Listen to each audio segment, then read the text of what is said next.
네, 할렐루야. 오늘 주일 2부 예배 오신 우리 성도님들을 환영하고 축복합니다. 오늘 예배 시간을 통해서도 하나님의 크신 은혜와 축복이 우리 모두에게 가득하기를 주님의 이름으로 축복합니다. 아멘.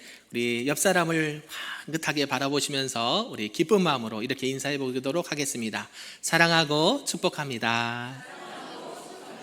아멘. 그렇습니다. 한 주간 동안 하나님의 은혜 가운데 우리가 이렇게 살아온 줄로 믿습니다. 오늘 이제 요한복음 6장 말씀을 살펴보려고 합니다. 우리가 요한복음 6장을 통해서 예수님이 보리떡 5개, 물고기 2마리로 5,000명 이상을 먹이신 사건이 나옵니다. 너무 유명한 말씀이시죠? 오병이어. 그래서 제목이 너무 길다라고 우리 목사님이 줄이면 안 되실까요? 물어보셨는데 아닙니다. 일부러 보리떡 5개, 물고기 2마리 이렇게 12글자로 이렇게 제목을 붙여봤습니다. 사랑하는 성도 여러분, 우리가 이 요한복음 5장 말씀을 잠시 생각해 보면 어떤 말씀이 있었습니까? 예수님께서 하나님의 아들이심을, 메시아이심을 나타낸 표적들이 나타났습니다. 첫 번째 표적을 혹시 기억하십니까? 가나에서 혼인잔치에서 물이 포도주로 변한 사건. 네, 그 다음에 무슨 사건이 있었나요? 왕의 신하가 고침을 받은 사건. 또 세 번째는 무엇이었을까요? 기억나십니까? 그죠? 얼마 안 되는데요. 네, 그 다음에 오늘 몇 번째냐면 4번째 표적을 말씀한 것입니다. 요한복음에는 총 7가지 표적을 말씀하고 있는데요. 이 표적이란 것이 예수님이 누구이시다? 하나님의 아들 메시아이시다라는 것을 계속해서 말씀으로 드러내고 있고, 수많은 기적과 표적들을 통해서 예수 그리스도가 우리의 참 구원자 되시고 메시아 되시고 하나님의 아들이심을 이렇게 말씀해주고 있다라는 사실입니다. 특히 요한복음 이 6장에는요 2가지 표적을 말씀하고 있습니다. 4번째가 바로 오병이어의 표적이고요, 다음에 우리가 살펴볼 5번째는 바다 위를 걸으신 표적이 있습니다. 기억나십니까? 예수님께서 여러 가지 표적들을 나타내셨는데 오늘 그 중에서 4번째 표적 오병이어의 표적을 잠시 살펴보도록 하겠습니다. 사랑하는 성도 여러분, 혹시 여러분이 살아오시면서 이런 말을 들으신 적이 있습니까? 한계에 다다랐다. 그렇게 말씀을 하시기도 하고 들어도 보셨나요? 마찬가지죠. 이것은 우리의 인생에 있어서, 삶에 있어서, 아니면 어떤 일을 할 때 나의 힘으로 어찌할 수 없는 한계에 다다랐을 때 이렇게 표현한다라는 것이죠. 그것뿐만 아니라 어떤 사업을 하신 분들은 예산이 부족할 때 한계에 다다랐다라고 말해요. 모 기업도 요새는 경제적으로 어려워서 이렇게 정부에 이런 신청을 했다라는 것을 보게 되었어요. 그만큼 뭐예요? 더 이상 그 회사를, 그 기업을 운영할 수 있는, 버틸 수 있는 예산이 없다고 하는 거예요. 그죠? 한계에 다다랐다라고 말하는 것이고요. 또 시간이 없다. 내 능력으로는 도저히 안 된다라고 생각할 때 우리는 어떻게 말해요? 한계점에 왔다라고 말한다는 것이죠. 저와 여러분이 오늘 살펴볼 말씀이 바로 요한복음 6장의 말씀인데요. 우리 인생에 있어서 한계점에 다다랐을 때 어떻게 해야 되는지, 또 그 가운데 오늘 예수님께서 우리에게 말씀하신 바가 무엇인지 잠시 살펴보도록 하겠습니다. 특히 오늘 사건과 말씀을 통해서 하나님께서 오늘날 저와 여러분에게 필요로 하는 것이 어떤 것인지, 또 그것을 어떻게 채우신지, 우리에게 요구하는 것이 무엇인지를 말씀을 통해서 살펴보고자 하는 것이죠. 그 첫 번째가요, 바로 예수님은 우리의 필요를 아신다라는 말씀입니다. 우리 한번 따라서 해볼까요? 예수님은 우리의 필요를 아십니다. 아멘. 우리 본문 좀 길지만 1절에서 6절을 다시 한번 좀 읽어보도록 하겠습니다. 빠른 속도로요. 시작. 그 후에 예수께서 디베라의 갈릴리 바다 건너편으로 가시매 큰 무리가 따르니 이는 병자들에게 행하시는 표적을 보았음이러라.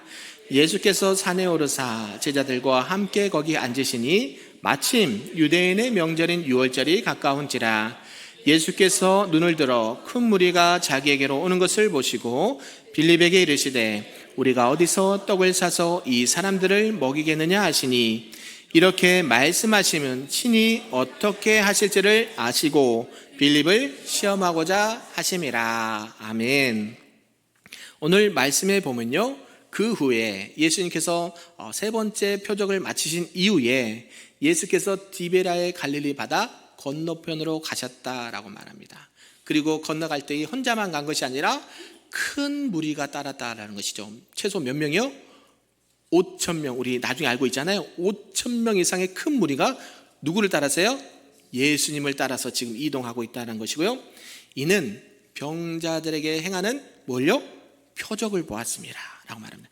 예수님이 하신 표적들은요, 그냥 한두 명만 있을 때 나타내신 것이 아니에요.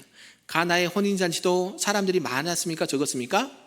많이 있는 장소에서 그런 표적을 행했고요.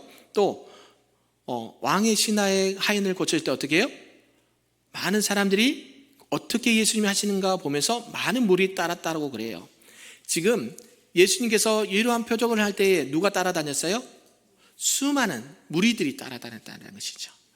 그래서 그때 예수님께서 이러한 그 표적을 행할 때에 많은 사람들이 무엇을 보고자, 무엇을 원하고자 예수님을 따라왔는가 했다라는 것이죠. 그들은 왜 예수님을 따라왔을까요? 그들은 예수님의 기적과 표적을 보면서 저분이면 나에게 뭔가를 해줄 수 있겠다. 저분이면 나의 질병을 고쳐줄 수 있겠다. 저분이면 우리 가정의 문제를 해결해 줄 수 있겠다. 저분이라면 우리의 인생의 문제를 해결해 줄 수 있겠다라고 생각하고 예수님을 따라왔다라는 것이죠. 그런 가운데 예수님은 그 무리를 보시고 산에 올라가서 제자들과 함께 앉으셨고 무리를 보면서 빌립에게 물어보셨습니다. 뭐라고요? 우리가 어디서 떡을 사서 이 사람들을 먹이겠느냐? 5절에 그렇게 말씀하셨다라는 것이죠. 지금 예수님께서 지금 무엇을 보고 계십니까? 5,000명의 많은 무리들이 있는 것을 보시고 그 예수님의 말씀을 들을 때 어때요? 시장할까봐, 배고플까봐 어때요? 먹을 것을 어떻게 저들에게 줄 것인가 이렇게 질문을 했다라는 것이죠. 근데요, 참 그 질문이 아이러니하게도 예수님은 그 질문에 대한 답변을 이미 알고 계셨다라는 것이고, 그러면서도 빌립을 시험하려는 마음으로 그 빌립의 믿음을 테스트하기 위해서 이러한 질문을 던지셨다라는 것이죠. 사랑하는 성도 여러분, 저와 여러분의 인생 가운데 한계점이 있으십니까? 더 이상 내 힘으로 어쩔 수 없는 상황, 정말로 도저히 문제를 해결할 수 없는 상황, 그런 한계점에 있을 때 우리 주님은 물어보신다라는 거예요. 너희가 어디서 떡을 사서 이 사람들을 먹이겠느냐? 너 이 문제를 어떻게 해결할래? 너 이 문제를 어떻게 해결할래? 라고 주님은 누구에게요? 저와 여러분에게 물어보신다라는 사실이에요. 우리의 삶에서 필요한 것이 뭐예요? 돈도 필요하고 건강도 필요하고 여러 가지 이 땅 가운데 필요한 것들이 많이 있습니다. 근데 그것이 내 힘으로 해결할 수 없을 때 어떻게 물어보신다고요? 너는 이 문제를 어떻게 해결하길 원하니라고 물어보신다라는 것이죠. 근데요, 특이한 점이 하나 있었습니다. 예수님이 이 문제의 답을 아신다 그랬어요? 모른다 그랬어요? 알고 계시면서 일부러 물어보신다는 거예요. 그리고 이 빌립처럼 우리들에게도 믿음을 테스트할 때가 있다라는 사실입니다. 예수님께서는 내가 이 문제를 어떻게 해결할까라고 질문을 던지시면서 우리의 믿음의 크기와 믿음의 분량을 확인해 보시는 경우가 종종 있다라는 사실입니다. 사랑하는 성도 여러분, 저와 여러분의 인생 앞에 한계점에 있고 내 힘으로 어찌할 수 없는 문제들에 혹시 맞닥뜨리지는 않았습니까? 하나님, 지금 나의 이런 상황을 이미 알고 계시지요. 이 모든 것을 누구에게 맡깁니까? 우리 예수님께 맡겨드립니다. 이런 믿음의 고백과 이런 신앙의 자세로 나가기를 소망합니다. 그러할 때에 우리 주님께서는요, 그 문제의 답을 이미 알고 계시고 그 문제를 해결해 주실 분이 우리 예수님이란 사실을 꼭 믿고 나가시는 저와 여러분 되기를 소망합니다. 아멘. 두 번째는요, 작은 것을 하나님께 드릴 때 기적이 일어난다라는 말씀입니다. 우리 한번 더 따라해 볼까요? 작은 것을 하나님께 드릴 때 기적이 일어난다. 아멘. 지금 본문 7절에서 11절 말씀인데 이분도 좀 길지만 한번 빠른 속도로 한번 읽어보겠습니다. 시작. 빌립이 대답하되 각 사람으로 조금씩 받게 할지라도 200데나리온의 떡이 부족하리이다. 제자 중 하나 곧 시몬 베드로의 형제 안드레가 예수께 여짜오되 여기 한 아이가 있어 보리떡 5개와 물고기 2마리를 가지고 있나이다. 그러나 그것이 이 많은 사람에게 얼마나 되겠사옵나이까? 예수께서 이르시되 이 사람들로 앉게 하라 하시니 그곳에 잔디가 많은지라. 사람들이 앉으니 수가 5,000명쯤 되더라. 예수께서 떡을 가져 축사하신 후에 앉아있는 자들에게 나눠주시고 물고기도 그렇게 그들의 원대로 주시니라. 아멘. 지금 빌립이 예수님의 질문을 듣고 이렇게 답변을 합니다. 뭐요? 지금 각 사람에게 조금씩 받게 할지라도 얼마요? 200데나리온의 떡도 부족합니다 라고 말합니다. 지금 빌립이 어떻게 대답하실 줄을 이미 주님은 알고 계셨다라는 것이죠. 여기 모인 사람들이 다 이렇게 먹이려면 최소한 200데나리온 이상의 돈이 필요합니다라고 말씀을 했다라는 것이죠. 빌립은 머릿속으로 계산이 빨리 진행됐습니다. 보통 남자분들은요, 사업을 하고 이렇게 바깥에서 활동하는 부분이 많이 있기 때문에 물론 여성분들도 계산이 빠른 분들도 계시지만 대개 남성분들은 큰 규모의 돈이 빨리 계산이 됩니다. 이 문제가 딱 닥치면 어떻게 이 문제를 해결해야 될지, 또 어떤 사람에게 도움을 요청해야 될지, 이 부분을 어떤 방법으로 해결해야 될지가 남자분들은요 대개 90% 이상이 머리에 이렇게 계산이 빨라요. 그래서 어때요? 빌립도요 예수님의 말씀의 질문이 떨어지자마자 얼마요? 대충 보니까 얼마요? 200데나리온의 돈이 필요합니다라고 말했다라는 것이죠. 그런데 그 순간에 누가 말해요? 옆에 있던 안드레가 한 아이 소년을 데리고 옵니다. 그리고 그 아이 소년이 뭘 가져왔습니까? 우리가 잘 알고 있는 보리떡 5개, 물고기 2마리, 이것을 가져왔어요. 그리고 안드레가 자신 없게 말합니다. 이거 가져오긴 가져왔는데요, 어린아이가 가져온 게 그죠? 우리 세상의 표현으로 충분할까요? 충분하지 않을까요? 네, 택도 없는 얘기죠, 그죠? 지금 이거를 가져왔어요. 어린아이의 도시락. 그러니까 지금 이 어린아이의 도시락, 보리떡 5개, 물고기 2마리를 가지고 이게 도대체 얼마나 되겠습니까? 라고 지금 주님 앞에 얘기한다라는 것이죠. 이것을 통해서 어린아이만 도시락을 가져왔을까 생각을 해보자는 것이죠. 지금 어른들도 어때요? 예수님의 말씀과 표적을 보기 위해서 수많은 무리들이 계속 따라다니는 거예요. 그러니까 빨리 끝나는 게 아니란 것을 누구도 알고 있었어요? 어린아이도 알고 있었다는 것이죠. 그리고 그 많은 사람들 중에 누구가 이 어린아이 소년이 뭘 가져왔어요? 보리떡 5개와 물고기 2마리를 누구에게요? 예수님에게 가져왔다라는 것이죠. 이게 작아도 너무 작죠. 혼자 먹어도, 저 같으면 혼자 먹어도 부족할 것 같아요. 그죠? 그 보리떡 5개, 물고기 2마리 가지고 먹을 수 있을까요? 그런데 우리 예수님께서는 그걸 가지고 어떻게 하셨나요?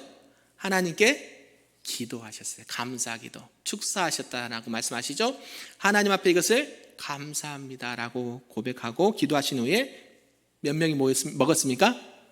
5,000명 이상의 사람들이 먹고도 남았다라고 말해요. 모두가 배부르게 먹었다라고 말씀합니다. 사랑하는 성도 여러분, 이 말씀에서 중요한 것 하나는 무엇이냐면, 우리 하나님은 우리가 가진 가장 작은 것도 기꺼이 사용하시고 받으신다라는 사실입니다. 아멘이신가요? 하나님은요 우리에게 많은 것을 요구하지 않으세요. 하나님은요 그 많은 사람들 중에 어린아이에 뭘 받으셨을까요? 믿음을 보신 거예요. 그 어린아이의 도시락을 받으시고요, 그 아이의 전부인 것을 받고 누가요? 5,000명 이상의 사람들이 먹고도 남을 만큼 하나님께서 풍성하게 축복해 주셨다는 사실이에요. 저와 여러분의 인생 앞에 한계점이 있고 도저히 풀 수 없는 문제 앞에 어떻게 나가야 될까요? 바로 이 어린아이와 같은 믿음으로 나가야 되는 줄로 믿습니다. 내가 하나님 나 뭐밖에 없어요? 작은 거 요거밖에 없어요. 그러나 누구에게요? 이 작은 것이 누구의 손에 붙들리면, 예수님의 손에 붙들리면 하나님의 기적을, 하나님의 역사를 보게 될 줄로 믿습니다. 이런 신앙과 고백이 있기를 바랍니다. 그래서 어때요? 정말로 이 소년의 작은 도시락은 평범하고 작았지만 예수님의 손에 들어갔을 때에 5,000명 이상이 먹고도 몇 강줄이? 12강줄이 그 부족함 없이 차고 넘쳤다라는 것을 말씀하고 있고, 주님 손에 붙들렸을 때 그 작은 것이 귀한 놀라운 기적의 도구가 되었다라는 사실입니다. 저와 여러분은 내가 가진 것 이렇게 생각할 수도 있어요. 아유, 이 작은 것 별거 아닌데 그냥 드리니 그냥 내가 그냥 갖고 있지. 이 작은 것 드린다고 태가 날까요? 아니야, 그냥 말아야지 라고 어때요? 우린 주저하고 있고 그 한계점 앞에서 포기한다라는 것이에요. 제발 그러지 않기를 소망합니다. 여러분의 인생의 모든 문제 앞에 어때요? 그 작은 것 하나라도 마음을 들이고 믿음으로 나아갈 때에 주님은 그것을 통해서 역사하시고 수많은 사람들을 먹이고 살리는 귀한 생명의 양식이 되는 줄로 믿습니다. 아멘. 여러분이 가진 작은 시간과 재능, 여러분이 가지고 있는 물질과 그 모든 것들이 결국 여러분의 그 작은 것 어떤 것 하나라도 무엇을 담아? 여러분의 마음과 여러분의 믿음을 담아 주님 앞에 드릴 때에 그것을 통해서 하나님은 구원의 역사를, 생명의 역사를 써내려 가실 줄로 믿습니다. 아멘. 그런 가운데 우리에게 요구하시는 것이 무엇일까요? 이 어린아이와 같은 뭐가 있기를 바라십니까? 믿음이 있기를 원하시는 거예요. 결국 이 작은 아이의 헌신과 섬김을 통해서 수많은 영혼들이 그 생명의 말씀을 먹을 수 있었다라는 사실이에요. 아멘. 육의 배고픔뿐만 아니라 뭐도 먹었습니까? 육의 양식뿐만 아니라 영의 양식도 먹을 수 있도록, 부족함이 없도록 풍성하게 먹이시는 예수님이라는 것을 보게 되었다라는 사실입니다. 오늘 예수님께서는 여러 가지 표적을 말씀하고 있습니다. 예수님께서 이 오병이의 기적을 통해서 수많은 5,000명 이상의 사람들을 먹이시고, 나중에 여러분이 말씀을 뒤에 보면 어때요? 나는 누구누구다, 나는 무엇이다라고 예수님이 말씀하신 부분들이 나와요. 예수님은 생명의 빛이다, 양의 문이다, 이렇게 예수님이 나는 누구이다라고 표현한 부분이 있는데요, 결국 이 6장 끝부분에 가면 나는 생명의 떡이다 라고 말씀합니다. 오늘 이렇게 떡을 제공해 주신 우리 집사님께서 맛있게 먹었는데요, 그래요, 예수님은요 뭐라고요? 생명의 떡이라고요. 너희들이 한계를 가지고 왔느냐? 너희들이 배고프냐? 누구에게요? 예수님 앞에 믿음으로 나오게 되면 영원히 배고프지 않고 목마르지 않는 그 생명의 떡을 누가 주신다고요? 예수님께서 주신다. 아멘. 그 생명의 떡은요 부족함이 있습니까? 없습니까? 없다라는 사실이에요. 여러분이 먹고도 충분하게 차고 넘쳐서 그 생명의 떡이 누구에게까지? 많은 이웃들에게까지, 많은 영혼들에게까지 그 예수 그리스도의 생명의 역사가 나타나고 증거되기를 원하신다는 것이 오늘 말씀의 핵심이라는 것이죠. 이런 가운데 오늘 하나님은 말씀하십니다. 세 번째로요, 하나님의 공급은 언제나 풍성하다라는 사실이에요. 따라서 해볼까요? 하나님의 공급은 언제나 풍성하십니다. 아멘. 우리 본문 12절과 13절의 말씀인데요, 함께 읽어보겠습니다. 시작. 그들이 배부른 후에 예수께서 제자들에게 이르시되 남은 조각을 거두고 버리는 것이 없게 하라 하시므로 이에 거두니 보리떡 5개로 먹고 남은 조각이 12바구니에 찼더라. 아멘. 네, 예수님께서 이 아이가 가지고 온 도시락을 가지고 축사하실 때 많은 사람들이 먹었다라고 말합니다. 그런데요, 그들이 뭐한 후에? 배부른 후에. 배부르다는 것은요, 많이 먹었다는 거예요? 조금 먹었다는 거예요? 네, 많이 먹었다는 것이죠. 그들이 배부른 후에 예수께서 제자들에게 이르시되 뭐예요? 남은 것이 있었다는 거예요. 남은 조각을 거두고 버리는 것이 없게 하라. 그리고 남은 조각이 몇 바구니예요? 12바구니, 차고도 넘치도록 이렇게 남도록 우리 주님께서 역사하셨다라는 것이에요. 이것은 무엇을 의미할까요? 사랑하는 성도 여러분, 우리 하나님은요 우리의 필요를 아신다고 그랬습니까? 모르신다고 그랬습니까? 아시는데요, 그냥 보통 아는 게 아니라 전부를 알고 계세요. 여러분의 앉고 일어섬도 알고 계시고 무엇 때문에 탄식하고 눈물을 흘리고 있는지 알고 계시고 여러분의 인생의 한계가 무엇인지를 누가 알고 계십니까? 우리 주님께서 알고 계신다는 거예요. 그것을 가지고 온 그 하나님의 백성들이 뭐예요? 하나님 앞에 기도하고 나갈 때, 믿음으로 나갈 때 어때요? 하나님께서 그 필요를 채워주신다. 아멘인가요? 그 필요를 채우시는데 어떻게 채워주세요? 차고 넘치도록. 아멘. 하나님 앞에 가지고 온 그 모든 문제가 해결될 때 어떻게 해요? 여러분이 생각지 않는 그 방법으로 하나님은 차고 넘치도록 해결해 주신다는 사실 꼭 믿으시기를 바랍니다. 우리 하나님은 부족함이 없으신 분입니다. 그분의 공급하심은 늘 언제나 차고 풍성하십니다. 그런 풍성함이 그냥 단지 물질적인 것만에 국한된 것은 아니에요. 뭐예요? 이 하나님께서 공급하신 것은 이 땅 가운데 필요한 모든 필요도 공급하여 주시면 결국 무엇도 채워주십니까? 우리의 모든 영적인 갈급함도 풍성하게 채워주실 줄로 믿습니다. 아멘. 그래서 우리가 늘 하나님 앞에 나갈 때에 하나님, 내가 이러한 문제가 있습니다. 이러한 기도 제목이 있습니다. 하나님 해결하여 주시옵소서. 해결하실 때 그냥 해결하지 마시고 어떻게 해요? 내가 알 수 없는, 세상이 알 수 없는 하나님의 크고 놀라운 방법으로, 차고 넘치는 하나님의 방법으로 역사하여 주옵소서. 기도함으로 나가시기를 바랍니다. 그래서 이렇게 하나님 나의 모든 필요를 충만하게 채워주실 줄로 믿습니다. 그렇게 믿고 기도로 나가시기를 소망합니다. 그리고 그것을 어떻게 해요? 나만 간직한 것이 아니라 오늘 이 작은 어린아이가 하나님 앞에, 주님 앞에 작은 것을 드리는 헌신과 섬김을 통해서 몇 명이요? 5,000명 이상이 먹고 남았다. 저와 여러분이 가지고 있는 것은 무엇입니까? 저와 여러분이 가지고 있는 작은 것은 무엇입니까? 내가 주님 앞에 들을 수 있는 건 그 작은 것은 무엇입니까? 그 어린아이가 저와 여러분이 되길 소망합니다. 그 하나님의 축복이 저와 여러분이 드리는 그 작은 헌신과 여러분이 드리는 그 믿음과 여러분이 하나님 앞에 드리는 그 모든 것들이 나뿐만 아니라 수많은 영혼들에게 먹을 것을 제공하고 영혼의 안식을 주고 생명의 생수가 되는 놀라운 역사가 일어나게 될 줄로 믿습니다. 아멘. 우리 교회가 선교하는 곳이 몇 곳일까요? 네, 3곳입니다. 우리가 기도하고 섬기는 선교기간이 몇 곳일까요? 네, 3곳입니다. 올해는 이렇게 3군데를 정해서 많은 물질은 아니지만 함께 기도하고 흘려보냅니다.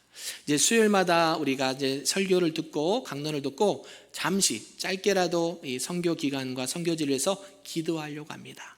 여러분이 그 흘려보내는 작은 물질이 어때요? 그 선교지에는 엄청난 역사가 일어나게 된 줄로 믿으십니까? 아멘. 우리가 그래서 내가 가진 것을 얼마 안 되지만 흘려보낼 때에 그 선교기간에는요 그것을 가지고요 수많은 영혼들이 살아요. 우리가 NGO 단체 아십니까? NGO 단체가 많이 있죠. 굿네이버스나 여러 가지 기관들이 있어요. NGO 단체가 그 여러분이 뭐 TV 광고나 이렇게 기독교 방송에 보면 수시로 광고에 나오지 않습니까? 여러분이 드리는 한 달에 얼마씩의 그 돈이 그 지역에는 몇 명을 살려요?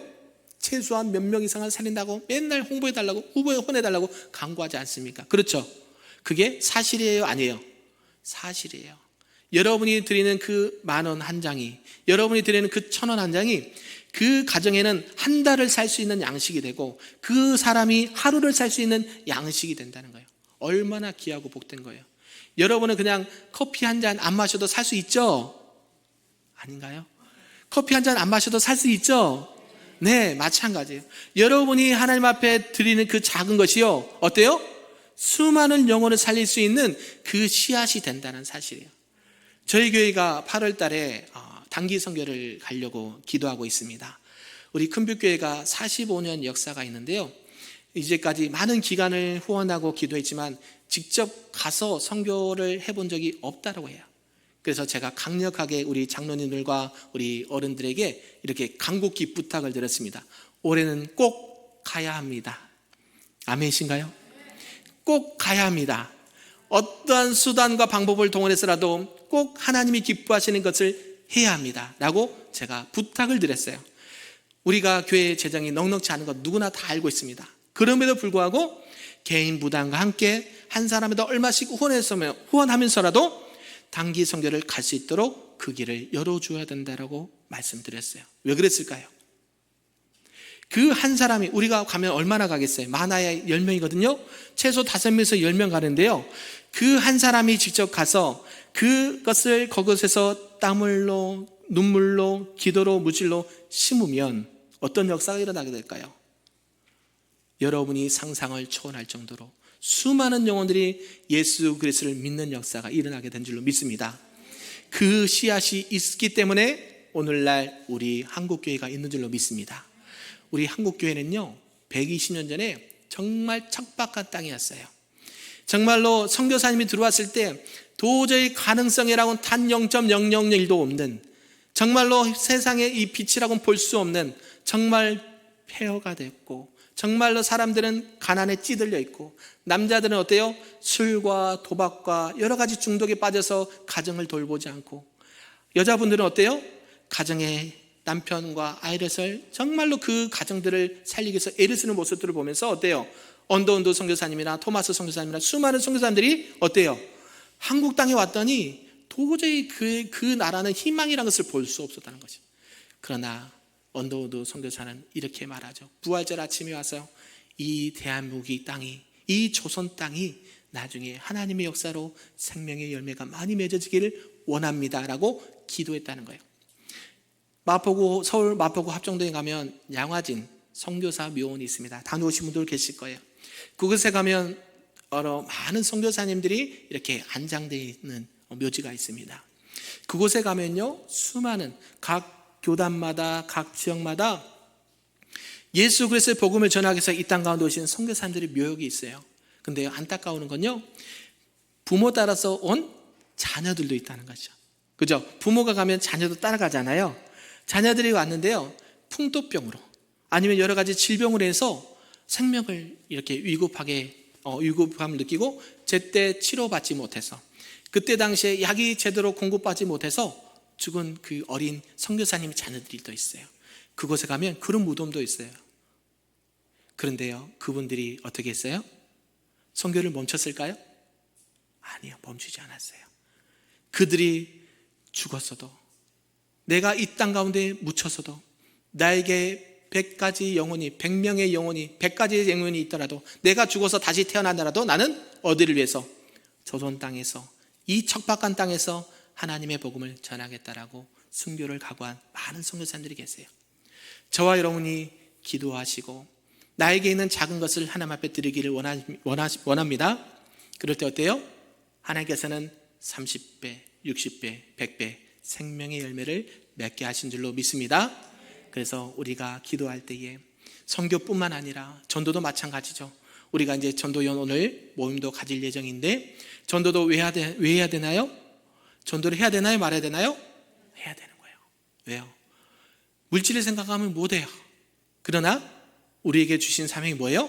너희는 땅끝까지 이르러 내 증이 되라 말씀. 여러분에게 많은 것을 내라고 하지 않아요. 여러분이 가지고 있는 거 뭐예요? 시간.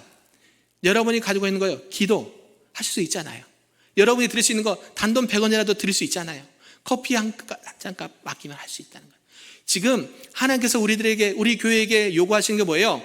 어린아이가 드렸던 이 보리떡 5개, 물고기 2마리를 누구에게? 주님 앞에 가지고 오라는 거예요. 무엇을 가지고? 믿음을 가지고. 저와 여러분이 이렇게 안락하게 따뜻한 곳에서, 평안한 곳에서 예배 드릴 수 있었다는 것은 그 누군가는 눈물로 씨앗을 뿌렸다는 것을 믿으시기 바랍니다. 어린아이가 헌신하고 섬겼던 것처럼 누군가는 이 땅 가운데, 우리 한국교회 가운데 자기의 목숨도 아깝지 않냐고 헌신했을 때에 지금 이런 열매를 우리가 누리고 있다는 사실 꼭 기억하시길 바랍니다. 그러면요, 하나님께서는요, 놀라운 은혜와 축복을 허락해 주십니다. 시간은 흘릴 수 있어요. 나 때 그 영광을 못 볼 수도 있어요. 나 때 그 열매를 못 볼 수도 있어요. 어때요? 120년이라는 시간이 지났을 때 어때요? 한국교회는 이만큼 부흥하고 성장하게 되었다는 사실 믿으시길 바랍니다. 그것은 역사적 사실이고, 한국교회뿐만 아니라 이 대한민국이 세계 몇 대 안에 들어가는 경제대국이 되었습니까? 10대 안에 들어가는 경제대국이 되었어. 해외에 나가보시면요, 우리 한국 사람처럼 풍성하게 먹는 나라가 없습니다. 아무리 다른 나라들이 풍성하게 먹는다도 우리나라처럼 먹을 것을 많이 먹고 음식물을 버린 나라도 없어요. 그만큼 이제는 먹을 것으로 인해서 굶어 죽는 사람은 없을 정도로, 그런 사람이 있으면 국가나 기관에서 후원해줘서 복지기관이 얼마나 더 잘 돼 있습니까? 점점 더 좋아질 거예요. 더 이상은 이 나라가 먹을 것 때문에 죽은 사람은 없을 정도로 많이 좋아졌고요. 의료는 어때요? 많은 사람들이 의료를 통해서 많은 정말 저렴한 가격으로 의료 혜택도 누린다는 거예요. 이거 누가 무엇인 거예요? 하나님께서 하나님의 백성들 통해서 우리 나라화를 경제적으로 부흥하게 하시고 또 성장하게 하시고, 교회도 마찬가지로 오늘날 이 한국교회가 된 줄로 믿습니다. 선교사님들이 오셔서 한 게 뭐예요? 처음에 병원을 세웠어요. 두 번째는요, 학교를 세웠어요. 그 다음에 많은 사회복지기관을 사역을 감당했어요. 저와 여러분도 이러한 귀한 사역들을 감당하길 소망합니다. 내가 할 수 있는 것이 무엇이 있겠어요? 누구나 다 도시락은 가지고 있어요. 그것을 우리 주님은 하나님 앞에 믿음을 가지고 드리기를 원하신다는 사실 꼭 믿으시길 바랍니다.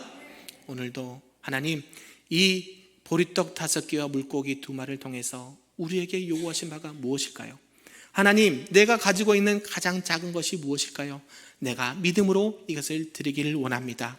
그렇게 고백하시고 그것을 들었을 때에 내가 알지 못하는 하나님의 크고 놀라운 구원의 비밀을, 그 역사가 일어나게 될 줄로 믿습니다. 이렇게 기쁨으로 사명을 감당하시는 우리 큰빛교회 모든 성도님들과 사역들이 될 수 있기를 주님의 이름으로 축복합니다. 아멘. 우리